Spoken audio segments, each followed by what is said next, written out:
नमस्कार, आदाब। आप देख रहे हैं जेड लाइव टीवी। शुरू करते हैं खबरों का सिलसिला।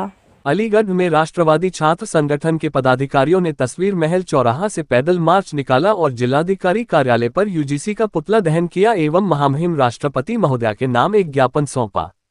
राष्ट्रीय अध्यक्ष पुष्कर शर्मा ने कहा कि ऐसे कानून का हम पूर्णतः विरोध करते हैं जो हिंदू छात्रों को आपस में विभाजित करता है एवं छात्रों में आपसी भेदभाव उत्पन्न करता है। साथ ही पुष्कर शर्मा ने कहा कि नरेंद्र मोदी जी को एससी ओबीसी भाइयों से इतना ही प्रेम है तो अलीगढ़ मुस्लिम यूनिवर्सिटी में उनके अधिकार के लिए आरक्षण लागू क्यों नहीं कर रहे।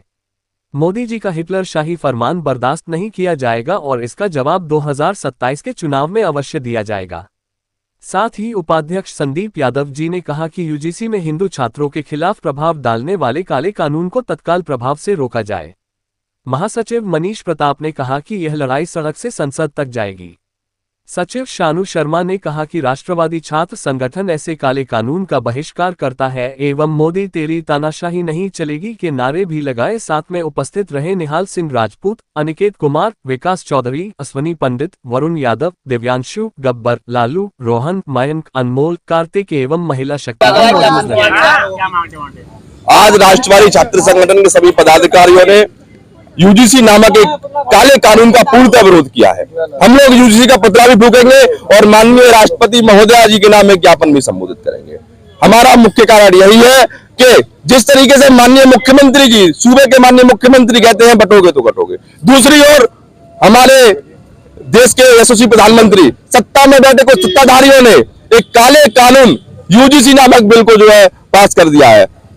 तो किस तरीके का इसका नुकसान पहुंचेगा? नुकसान तो बुरा नुकसान ही है। इसमें हिंदू छात्रों का विभाजन होगा, एससी ओबीसी और जनरल जो कैटेगरीज के छात्र हैं आपस में विभाजित होगा, द्वेष भावना उत्पन्न होंगी, आपस में लड़ाइयां होंगी, मुकदमे होंगे। बिल्कुल हम लोग पुतला दहन कर रहे हैं। और अगर मोदी जी को इतनी चिंता है एससी और ओबीसी समाज के मेरे भाइयों की, तो अलीगढ़ मुस्लिम विश्वविद्यालय में आरक्षण क्यों नहीं लागू कर देते? ये लोग क्यों डरते हैं? क्या ये मुंह से शर्म आनी चाहिए इन लोगों को।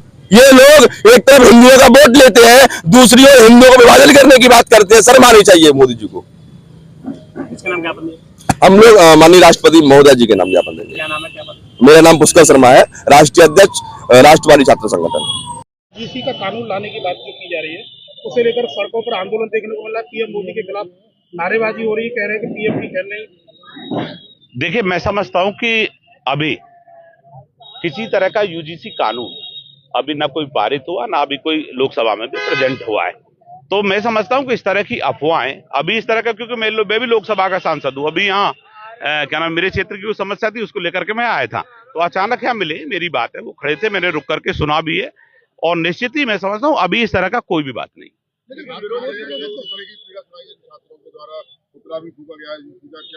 ऐसा इनका सच तो ये है कि अभी जो विषय कानून पास होता है लोकसभा और राज्यसभा के अंदर, ये कह रहे हैं कि वहां से उन्होंने किसने कर दी, सिटी मजिस्ट्रेट से कह रहे हैं कि कानून पास कर दिया। अब सिटी मजिस्ट्रेट ने इस्तीफा दिया है, हम ये कह रहे हैं। बरेली का सिटी मजिस्ट्रेट है, उन्होंने इस कानून से क्षुब्ध होकर के और जो इलाहाबाद की घटना हुई है उससे क्षुब्ध होकर के। देखिए, अब उनकी व्यक्तिगत राय, अब उन्होंने किस चीज को लेकर, किस विषय को लेकर के इस्तीफा दिया, ये सब जांच के विषय, जब जांच होंगी तभी तथ्य निकल करके आएंगे। अब मेरी जानकारी में तो है नहीं।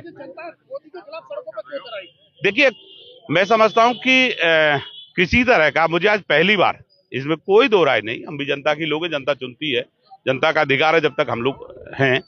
मेरे सामने पहली बार क्या नाम ये छात्र आए हैं यहाँ, मैं कलेक्ट्रेट से निकल रहा था तो तब ये मिले। बाकी मुझे अब तक कोई नहीं मिला कि जो कोई खिलाफत कर रहा हो। बाकी अगर कोई ऐसा है तो सबको अपना अधिकार, अपनी बात कहेंगे। और देश के देखिए, मैं समझता हूं देश के यशस्वी प्रधानमंत्री जी पूरे विश्व के और भारत के बहुत लोकप्रिय नेता हैं और सभी वर्गों का प्यार, चाहे सर्व समाज हो, चाहे ओबीसी वर्ग हो, चाहे अनुसूचित वर्ग हो, लगातार देश के यशस्वी प्रधानमंत्री जी को प्यार करते हैं। उस प्यार का ही परिणाम है कि भारतीय जनता पार्टी और हमारे सहयोगी दलों ने राज्य के अंदर दूसरी बार और केंद्र में तीसरी बार हमारी सरकार बनी। अगर प्यार नहीं होता तो किसी कीमत में 3 बार देश के यशस्वी प्रधानमंत्री। अच्छा, ये बताइए जिस तरीके से स्वामी अविवेकानंद जी के साथ घटनाक्रम उत्तर प्रदेश में हुआ। देखिए, मैं इस विषय में धन्यवाद कोई